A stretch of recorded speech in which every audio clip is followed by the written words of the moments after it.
Hello, Alaupa, dear friends. Welcome back to another reading of the World Order of Baha'u'llah Selected Letters. If you are tuning into this weekly study for the first time, I say welcome.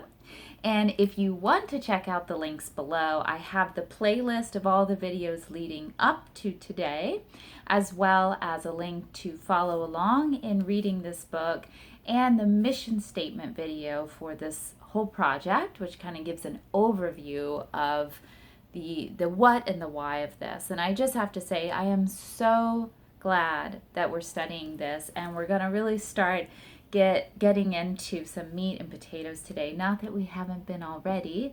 Oh, I'm sorry for the food reference. If you are fasting while you're catching this, I hope you're having a wonderful and illuminating fast. And what I mean is, Shoghi Effendi is going to be really articulating like why it's important for us to study this book and the themes in it. That's what I meant. All right, my friends, jumping in to the subheading called The Onslaught of All Peoples and Kindreds. We have only to refer to the warnings uttered by Abdu'l-Baha in order to realize the extent and character of the forces that are destined to contest with God's holy faith. In the darkest moments of his life under Abdul Hamid's regime, when he stood ready to be deported to the most inhospitable regions of northern Africa, and at a time when the auspicious light of the Baha'i revelation had only begun to break upon the West, he, in his parting message to the cousin of the Bab, uttered these prophetic and ominous words. How great, how very great is the cause. How very fierce the onslaught of all the peoples and kindreds of the earth. Ere long shall the clamor of the multitude throughout Africa, throughout America, the cry of the European and of the Turk, the groaning of India and China be heard from far and near. One and all, they shall arise with all their power to resist his cause. Then shall the knights of the Lord, assisted by his grace from on high, strengthened by faith, aided by the power of understanding, and reinforced by the legions of the covenant, arise and make manifest the truth of the verse. Behold the confusion that hath befallen the tribes of the defeated.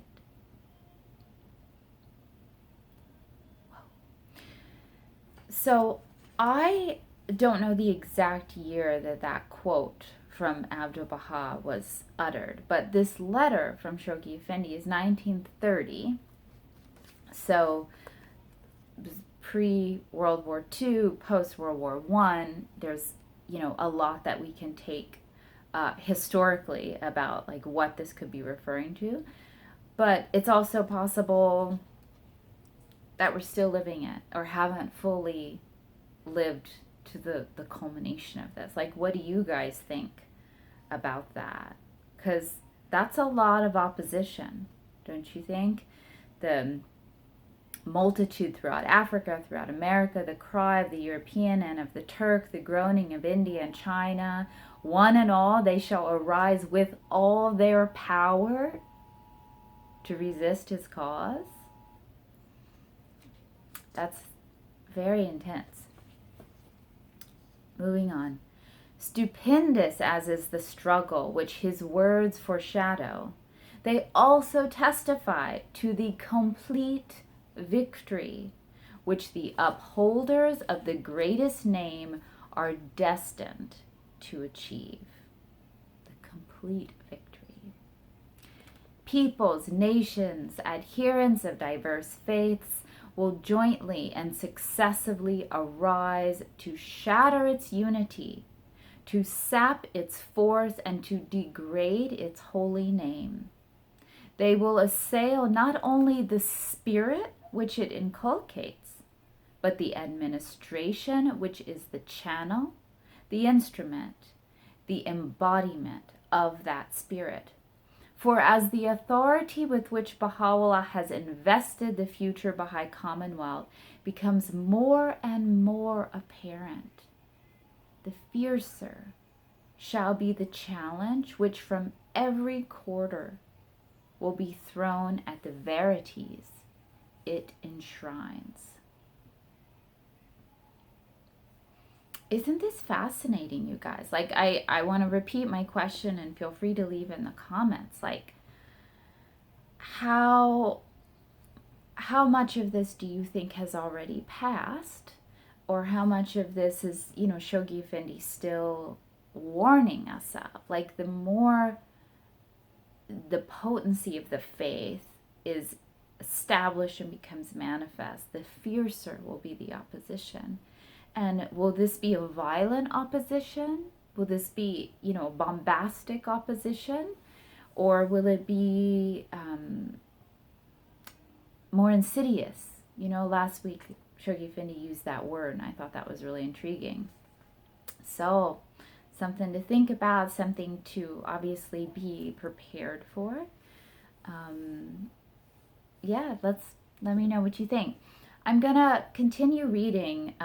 The next section I'll likely break into 2 videos, but I'd like to go ahead and get into it with you. So this is difference between Baha'i Faith and ecclesiastical organizations. It behooves us, dear friends, to endeavor not only to familiarize ourselves with the essential features of this supreme handiwork of Baha'u'llah, but also to grasp the fundamental difference existing between the world-embracing, divinely appointed order and the chief ecclesiastical organizations of the world, whether they pertain to the Church of Christ or to the ordinances of the Muhammadan dispensation. So not only what are the essentials of Baha'u'llah's order, but how is it different from anything else that's already in the world?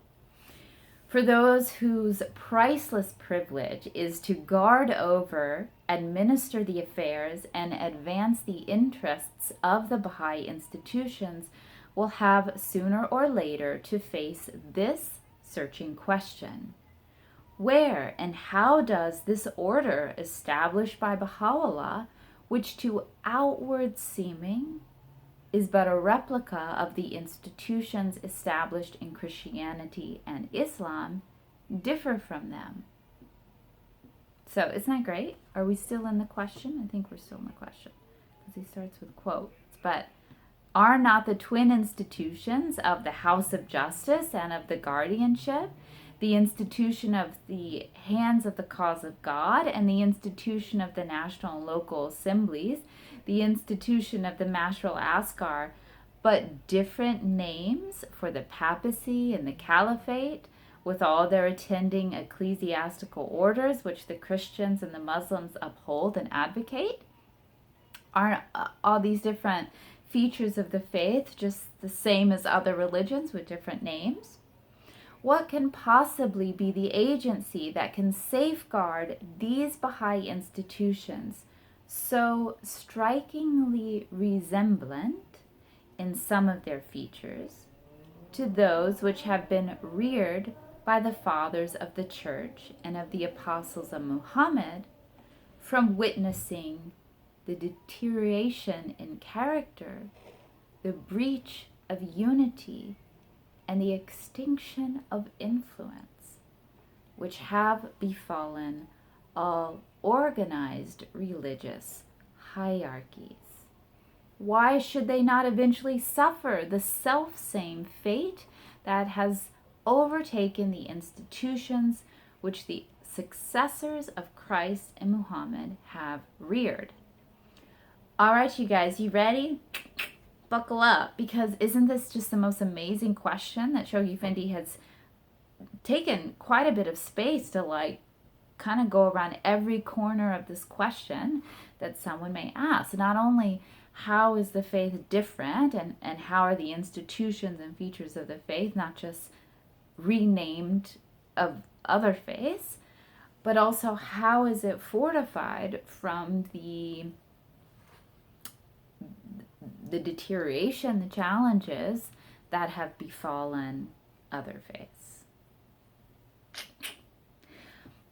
Upon the answer given to these challenging questions will, in a great measure, depend the success of the efforts which believers in every land are now exerting for the establishment of God's kingdom upon the earth.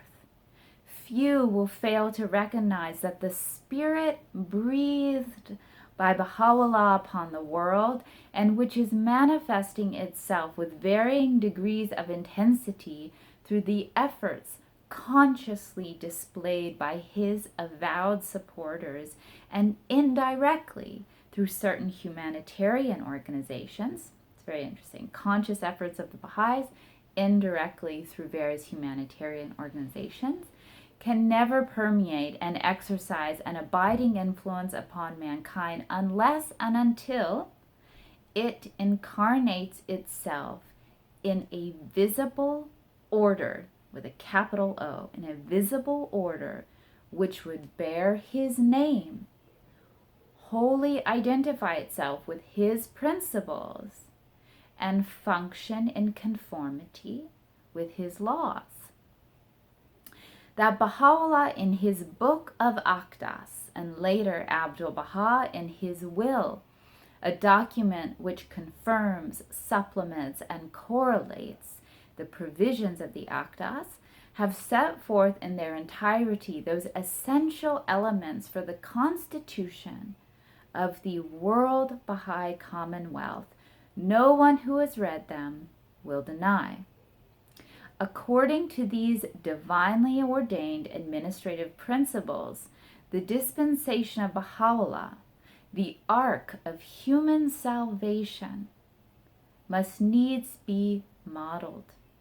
From them all future blessings must flow, and upon them its inviolable authority must ultimately rest. So friends, we are in the middle of this subheading, difference between Baha'i Faith and ecclesiastical organizations, and I'm gonna cut it off there. But oh my gosh, I feel so blessed and excited that we're studying this. To recap the last part, from my understanding, Shoghi Effendi is saying that as much effort as the Baha'is consciously make, and as much as humanitarian organizations, possibly totally oblivious of the faith, make efforts that are in alignment with the faith, it is not until the expression of the Baha'i Commonwealth bears the name of Baha'u'llah and is using the provisions of the Aqdas and Abdu'l-Baha's Will and Testament, like, will it be the true Baha'i world order? So nothing like, oh, kinda, this is, and I see that a lot, like movements in the world, and it's like, oh, this is like Baha'i, this is like, and it's like, yes, maybe, like, there may be those movements that are humanitarian, that are inspired by the spirit of the faith, but unless and until it incarnates itself in a visible order and bears Baha'u'llah's name and wholly identified with his principles and functions in conformity with his laws, will it be the thing that we're after. So very, very interesting. And again, just so blessed that we have this rich, endless ocean of guidance here.